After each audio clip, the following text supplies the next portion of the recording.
Welcome back to Reviews on the Run. Like it or not, The Watchmen this year has been kind of a big part of popular culture. Zack Snyder's movie came out and it had an okay opening, and it was getting lots and lots of buzz out there. It was big, but then it went small again. Yeah, people stopped talking about it, but it was interesting because it was such a counterculture phenomenon in the comics business. It really kind of dissected a whole comic book mythology when Alan Moore and Dave Gibbons put that collection together and deconstructed it. It's kind of a depressing kind of take on all these beloved superheroes. It's not a thrill ride. It isn't. It's not your summertime thrill ride. No, popcorn popper. But I was a fan of the original work for sure, and I was very impressed with the way that it's a great graphic novel. It really is. We're talking about The Watchmen, the complete experience here, which is a Blu-ray compilation of the movie, the director's cut of the film. You get special bonus features as well, behind-the-scenes stuff, and then you also get the 2 chapters of The End Is Nigh, which is the Watchmen. The 2 crappy games that were downloadable. It's kind of throwaway downloadable crap of material that deserved so much more than that. And obviously the film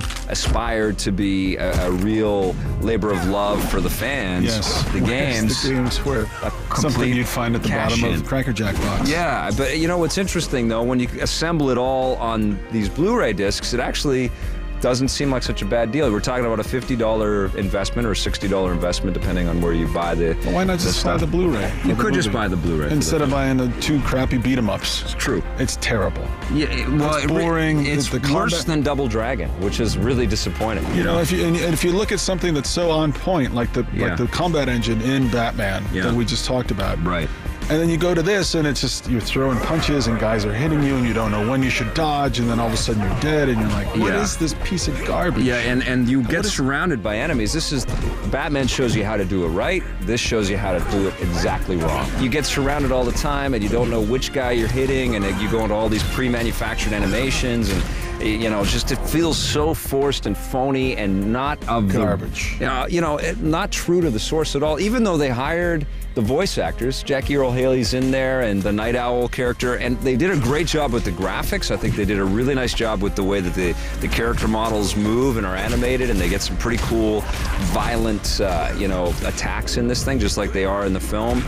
The environments themselves look pretty sweet as well, good lighting. But it's just terrible. It's just boring. Boring gameplay. Sometimes I wish I had a machine that I could use that I could just make certain things erase from the world. Yeah. Like my ex-wife. I would erase her, and I would erase this game because I really feel like, and I don't use this word lightly, it's an abomination. Sunset brings no relief from abysmal heat. It's only one symptom of city sickness. Would you recommend that people see the movie? Yes. Yeah. I think it's important to see the movie. If you're going to call yourself a nerd, if you're going to call yourself a gamer, a fan of geek entertainment, you have to at least have seen it once. Yes. So see the movie, but I don't know if you need to own this with complete edition or whatever the hell they're calling it. You got to be a super fan. The movie is not for people that don't appreciate this art form. Even, I would go so far to say the movie, if you've never read the comics, you'll appreciate the stylishness of the design and everything, and the production design and the acting and all that, but man, it's tough stuff to get through. So what are you going to give Watchmen the complete experience? I'm going to give it a 3.5 out of 10. For the whole deal? The movie and everything? Yeah, why not? Really? Yeah, go ahead. You do what you need to do. Really? 3.5 out of... I'm giving it a 7 out of 10. I think it's... all that stuff for that price. I don't want this movie in my house, and I don't want these crappy games in my house. So you've seen it, you've moved on. I'm moving on. I got other things to do than sit fair. through a director's cut that's 3 hours long of a movie I didn't like that much the first time. That's all fair. Don't go away. We're coming right back with 2 Wii games that I guarantee will put a big smile on his face. So angry right now. We're talking Science Papa and the Little King's Story after this. Just gonna jump. Don't jump, man. Don't jump.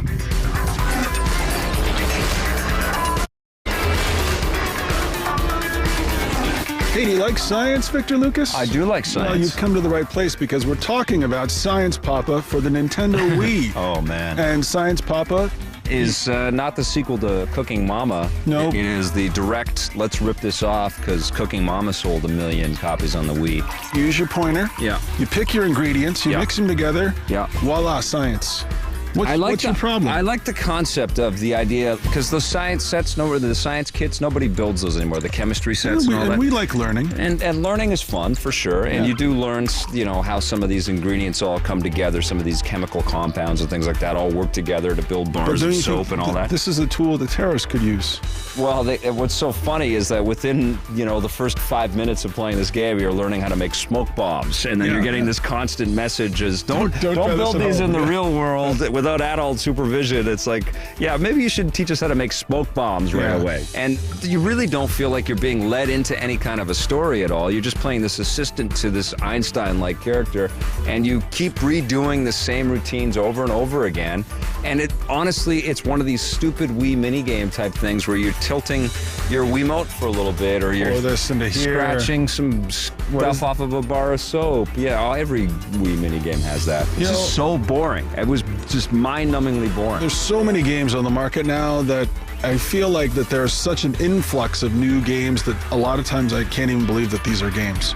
Like, I looked at the sheet for our stuff to review for this week. I'm like, Science Papa, that can't be a real game.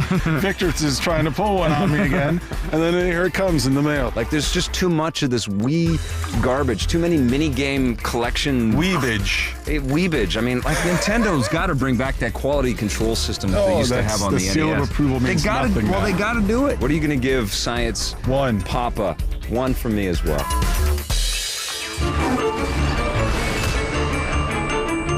Let's talk about a fun Wii game.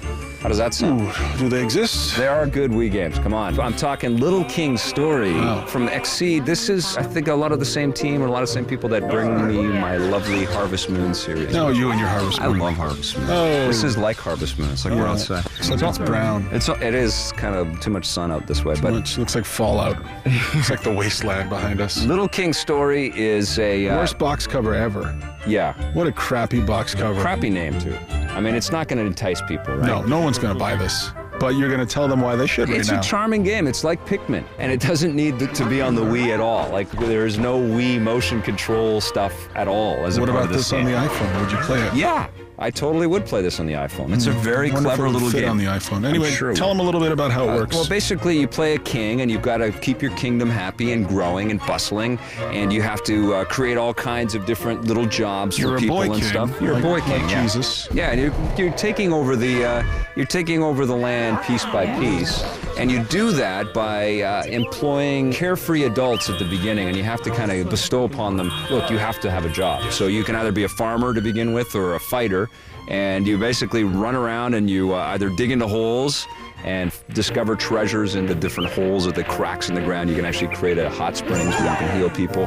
Or you can fight enemies and vanquish them and take their goods. And you basically earn dough. And the money lets you buy new land and create new jobs like archers or lumberjacks or builders, which are very important. You can create like bridges and stairs and things like that. Hey, how about this? Blow your mind right now. Yeah. Zelda meets Civ Rev. A little bit like that. And the game looks easy. It looks like it has one of these, kid-friendly aesthetics. Yep. And then I get to the second and third level, and all of a sudden, you're hooked, man. Well, no, then it's hard. It's very hard, but it's also addictive as hell, which is what Harvest Moon does every time I play that damn game. Stay the hell away from the Cooking Mama or the new Carnival games or God forbid, the new Science Papa, and pick up a Harvest Moon.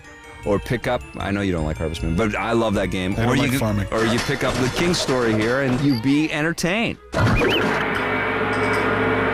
It's fun stuff. It's really a good little game. Sell this game if it came with a Blu-ray of a little King's Story director's cut.